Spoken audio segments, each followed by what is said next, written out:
వేములవాడ పట్టణంలో భారతీయ జనతా పార్టీ పట్టణ శాఖ ఆధ్వర్యంలో స్థానిక పద్మశాలి సంఘ భవనంలో విలేకరుల సమావేశం నిర్వహించారు. ఈ సందర్భంగా రాజన్న సిరిసిల్ల జిల్లా మాజీ అధ్యక్షులు ప్రతాప రామకృష్ణ మాట్లాడారు. వేములవాడ మున్సిపల్ ఎన్నికల్లో భారతీయ జనతా పార్టీకి మద్దతు తెలిపి మెరుగైన ఫలితాలు అందించిన ప్రజలందరికీ హృదయపూర్వక కృతజ్ఞతలు తెలిపారు. అధికార పార్టీ అనేక విధాలుగా ప్రజల్ని ప్రభావితం చేయడానికి ప్రయత్నించినప్పటికీ ప్రజలు ఈ ఎన్నికల అవగాహనతో కూడిన స్పష్టమైన తీర్పును ఇచ్చారని పేర్కొన్నారు. గత ఎన్నికల్లో బీజేపీ 6 స్థానాలు గెలుచుకోగా ఈసారి 8 స్థానాలు సాధించిందని వివరించారు. కాంగ్రెస్ పార్టీకి పూర్తి మెజారిటీ లభించకుండా ప్రజలు సమతుల్యమైన తీర్పునిచ్చారని ఆయన అభిప్రాయపడ్డారు. ఇకనైనా కాంగ్రెస్ పార్టీ ప్రజల ఆకాంక్షలకు అనుగుణంగా తన విధానాన్ని పునఃపరిశీలించుకోవాల్సిన అవసరం ఉందని సూచించారు. అనంతరం పట్టణ అధ్యక్షుడు రాపల్లి శ్రీధర్ మాట్లాడారు. మున్సిపల్ ఎన్నికల్లో బీజేపీకి మద్దతు తెలిపిన ప్రతి ఒక్క పట్టణ ఓటరుకు కృతజ్ఞతలు తెలిపారు. ముఖ్యంగా 24 వార్డులో తనకు విశేష మద్దతు అందించిన ఓటర్లకు ప్రత్యేక ధన్యవాదాలు తెలిపారు. ప్రజల నమ్మకాన్ని నిలబెట్టుకున్న విధంగా బాధ్యతాయుతంగా పనిచేస్తామని ఆయన తెలిపారు. ఈ కార్యక్రమంలో రేగుల రాజ్కుమార్, వాసం మల్లేశం యాదవ్, డాక్టర్ వెంకన్న, అన్నం నర్సయ్య, బిల్ల కృష్ణ, శ్యామ్ సుందర్, నామల శేఖర్, పార్టీ నాయకులు, కార్యకర్తలు పాల్గొన్నారు. మొన్నటి రోజున జరిగినటువంటి మున్సిపల్ ఎన్నికలలో కొన్ని సీట్లు తగ్గినప్పటికీ మరి వేములవాడ పట్టణ ప్రజలు నిన్నటి రిజల్ట్లో బీజేపీ 8 సీట్లు మెజార్టీ సీట్లు గెలుచుకోవడం, మరి గతం కంటే కూడా ఎక్కువ సీట్లలో స్థానాలను సంపాదించడం, మరి ప్రజల అభిమానాన్ని ఏ విధంగా చూరగొన్నామో తెలుసుకోవడం జరిగింది. మరి కొన్ని వార్డులలో కూడా బీజేపీ ఓటు బ్యాంక్ పెరగడం జరిగింది.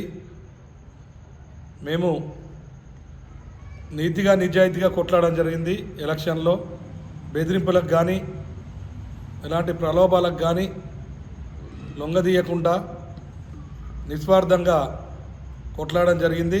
మరి కొన్ని సీట్లలో అనుకున్న ఫలితాలు రానప్పటికీ మెరుగైన కొట్లాట అయితే కనిపించింది బీజేపీ తరఫున.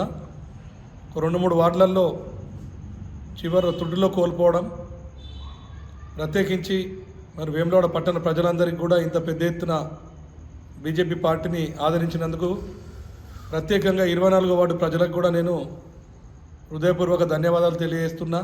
మరి ఇంకాస్త సమయం ఉన్నట్టయితే ఖచ్చితంగా 24వ వార్డు కూడా గెలిచి తీరేటోళ్ళం అనేది నిరూపించారు. ఈ సందర్భంగా మీకు అందరికి కూడా వేములవాడ పట్టణ ప్రజలకు 24వ వార్డు ప్రజలకు అందరికి కూడా హృదయపూర్వక ధన్యవాదాలు తెలియజేస్తాను.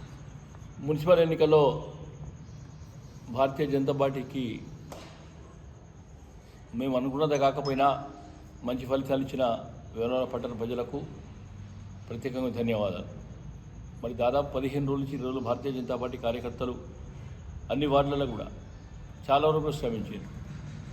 చుట్టుపక్కల గ్రామాల్లో ఉన్న కార్యకర్తలు కూడా దాదాపు వారం రోజులు 10 రోజులు సమావేశించడం జరిగింది. మరి వారందరికీ నేను బీజేపీ తరఫున కృతజ్ఞతలు తెలియజేస్తూ ఉన్నాను. అధికార పార్టీ ఎన్ని రకాల మభ్యపెట్టినా కానీ మీరందరూ కూడా చూసిండ్రు.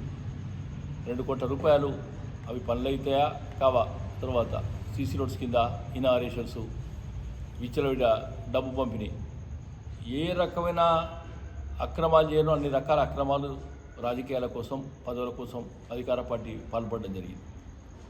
సరే, ఏదైనప్పటికీ ప్రజా తీర్పు ఫైనల్ జడ్జిమెంట్ ప్రజలే.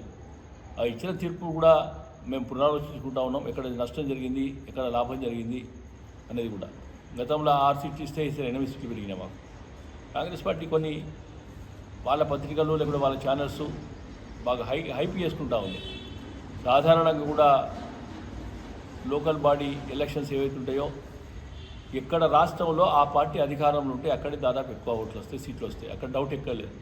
ఏ రాష్ట్రాలు తీసుకునే ఎగ్జాంపుల్ అంత ప్రజా వ్యతిరేకత ఇప్పుడున్న పరిస్థితి లేకపోవచ్చు. కానీ ఒకవేళ ఓట్ల రూపం తీసుకున్నట్టయితే 30,000 ఓట్లు పోలైనట్టయితే ఒక్కసారి మీరు కూడా రిపీట్ చేసుకోండి. కాంగ్రెస్ పార్టీకి వచ్చిన ఓట్ల కేవలం 12,500. మరి మిగతా టీఆర్ఎస్ షేర్ చేసుకున్నది, మేము దాదాపు 10,000 ఓట్లు షేర్ చేసుకున్నాం. ఓట్ల భాగస్వామ్యం తీసుకుంటే పెద్ద పర్సెంటేజ్ తేడా లేదు. మరి భారతీయ జనతా పార్టీకి అనుకూలంగానే ఉండరు. మేము దీన్ని కూడా ప్రభుత్వం అనుకూలమైన తీర్పు అనుకూడలేదు. ప్రజలను అనేక రకాలుగా మభ్యపెట్టి గెలిచిన సీట్లు ఏదైతున్నదో రేపు రాబోయే ఎన్నికలు కానీ దానికి కానీ బీజేపీని ఆదరిస్తారనే విశ్వాసం కూడా మాకుంది. నేను మరొకసారి కూడా వేములవాడ పట్టణ ప్రజలందరికీ కూడా శుభాకాంక్షలు తెలియజేస్తూ ఉన్నాను, ధన్యవాదాలు తెలియజేస్తూ ఉన్నాను, కృతజ్ఞతలు తెలియజేస్తూ ఉన్నాను. గెలిచిన అభ్యర్థులకు ఏ పార్టీ నుంచి ఎలక్ట్ అయినా వాళ్ళందరికీ కూడా మేము ప్రత్యేకంగా కూడా శుభాకాంక్షలు తెలియజేస్తూ ఉన్నాను. భారత్ మాతాకి జై.